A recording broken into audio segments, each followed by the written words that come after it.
Kuto pinakamahirap gamutin. Alam niyo yung kuto? Uso yan dati sa probinsya. Uso. Madaming ganyan sa kapitbahay. Alam mo anong gamot dyan? Yung suka na tuba, guys. Na sobrang asim. Iligo mo sa buhok mo and leave it for like ilang minutes. Best na sobrang asim ng mga buhok mo. Hindi ka kayanin ng mga kuto at mga kuyamad yan.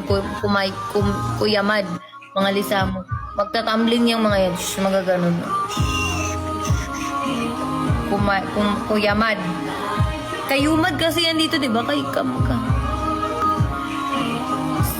ka. Bahala kayo sa kuyamad sa amin yan. Ganun guys, iligo nyo guys. Promise guys, effective yan. Ano may kuto dito, reseta ko sa'yo yan na suka, tuba. Yung pinakamaasim.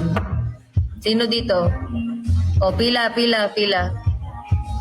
Malalasing yung mga kuto nyo, so nahihilo sila. So, inumin kasi yung tuba guys sa probinsya. Hiluhin, mahilo yung mga yun. Tapos wala na silang energy to move. So, magstay na lang sila. Tapos, kamutin mo, tapos malalaglag na yan. Sa sakit sa puson, tanggalin mo puson mo. Guys, ako din sobrang sakitin ko din ng puson. Sobra talaga. No, alam mo kung pwede lang hindi mag-training pag masakit ang puson, ganun. Hindi talaga. Gamot ang wala sa pera. Update ko kayo guys ha pag na alam ko na yun. Kasi wala din akong pera guys eh. Kailangan ko din maghanap ng gamot yan. Tapos update ko kayo. So may putok daw. Hindi, may ano. Hindi, ang reseta ko dyan sa mga may...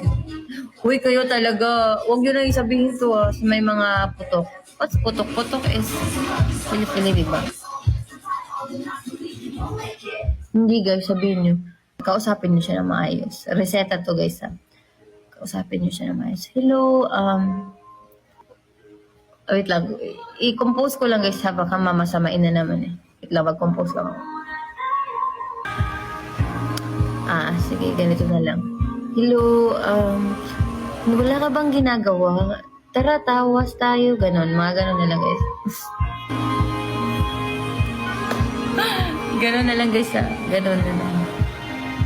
Anong gamot sa chismosa? Mga chismosa? Sa drum na blue.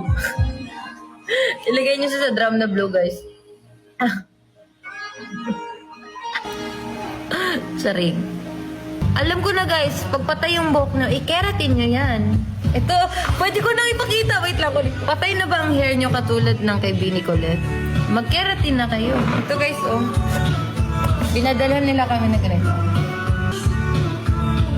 Mag-keratin na kayo.